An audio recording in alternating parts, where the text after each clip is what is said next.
Hello, and thank you for tuning in to this week's episode of Bite-Sized Cybercrime, the podcast where we discuss cybercrimes and cybersecurity news. This week we'll be discussing a data breach that actually has been occurring for a couple months, but mostly flew under my radar. But still, I feel it's important to cover because it's evolved into a really big case, especially over the past couple of weeks. I'm talking about the data breach of a cloud-based storage company called Snowflake. Snowflake primarily offers data storage and analytics features, allowing you to store your data on their servers and share it, clone it, perform analytics, and run third-party tools on the data. Cloud computing is also becoming huge, and I do believe it is the future for a lot of organizations. The flexibility you have with the cloud simply does not compare to on-premises computing. Think about it. If you want to increase your capacity with an on-premises setup, you need to research your hardware options, order it, wait for it to ship, which takes who knows how long, unpack it, set it up, and configure it. And even then, you may still need more capacity if your business keeps growing and you need to repeat this cycle. With the cloud solution, you can click a couple buttons and have a brand new server in minutes. Another good example is, let's say, a Christmas tree store. They're probably going to have relatively little business for most of the year, but have a massive influx of customers in December. It would be economical to scale their IT infrastructure to increase only when it's necessary, so that they aren't maintaining these huge servers that they don't need and can never fully take advantage of for 90% of the year. Anyways, with this flexibility and rapid scaling that the cloud offers, there's also security concerns. The cloud is not inherently more or less secure than on-premises, but it's just different and there's new concerns. Now there's another organization that has your data, and you need to trust that they are properly storing it and taking measures to protect it from unauthorized access. Last month, you may remember I talked about the Ticketmaster data breach that I learned about the day after I attended a concert. Well, as it so turns out, that was not necessarily due to Ticketmaster themselves being breached. Rather, it was Snowflake being breached, and the data was stolen from their servers. Snowflake has disputed this, claiming that it was the customer's fault for improperly securing data stored on the servers, and, well, that's not entirely wrong. Cloud security is a shared responsibility that's part of what makes it complicated.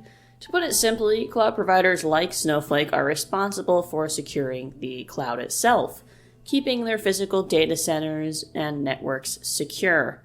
And customers like Ticketmaster are responsible for securing whatever it is they put in the cloud, like their data, or if they spin up a new server, they need to secure that server and that data.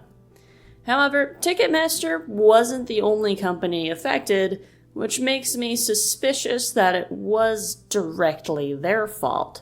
Santander Bank was also breached, as well as Advanced Auto Parts and Neiman Marcus.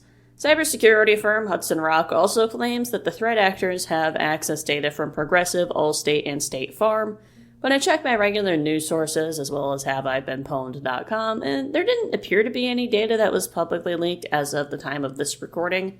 What's important to note here is that Hudson Rock never did any kind of official investigation with Snowflake. There were different cybersecurity firms that did that, and that we will get to at the very end. Hudson Rock also ended up taking down this report fearing legal action from Snowflake. The information that Hudson Rock was citing was allegedly from the threat actors, so I still opted to include it, but take it with a grain of salt. And just this Friday, July 12th, 2024, in a regulatory filing, AT&T confirmed that phone records from nearly all of their customers were stolen in a data breach. This includes call records and data about text messages, although not the actual contents of those texts. As you may be able to guess, this data was stored in Snowflake's servers. The AT&T case has been the most severe incident since Snowflake disclosed the initial data breach on May 30th, 2024. And it is not a good sign for the company.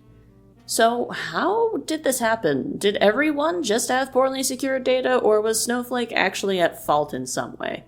According to the now deleted report by Hudson Rock, the threat actor allegedly gained access to the data by signing into an employee's account using stolen credentials, and was able to generate session tokens to access data that belonged to Snowflake customers.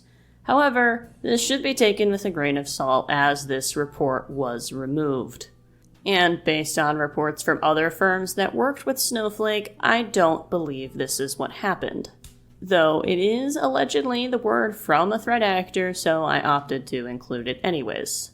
In a joint investigation by Snowflake, Mandiant, and CrowdStrike, it was found that customer accounts were accessed using stolen credentials, likely from other data breaches, and it was found that these accounts did not have multi-factor authentication enabled. Snowflake, of course, has encouraged any of their customers to enable multi-factor authentication on their accounts to prevent a similar compromise. Since it is the responsibility of the cloud customer to secure their login accounts, it's not necessarily Snowflake's fault. That is, unless there's some truth to the compromise of Snowflake in the generating of session tokens to steal data. It's possible a combination of different methods was used, but it's also possible the attacker is simply lying to make the achievement sound a lot more interesting. It's not so unusual to me that Snowflake is the bottom line for all of these accounts. It's likely that the threat actors are just trying to compromise as many Snowflake accounts as they want, and that there's really no big secrets.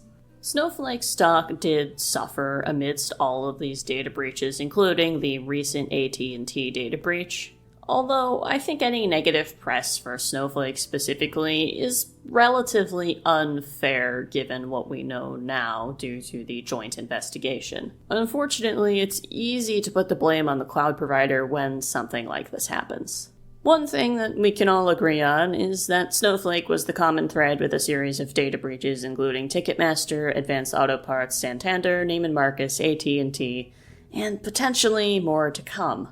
Thank you to Bleeping Computer, TechCrunch, ARS, Technica, Security Week, and NBC New York for information on several different attacks this week. And of course, thank you for tuning in to this week's episode of Bite Size Cybercrime, and until next time, stay secure.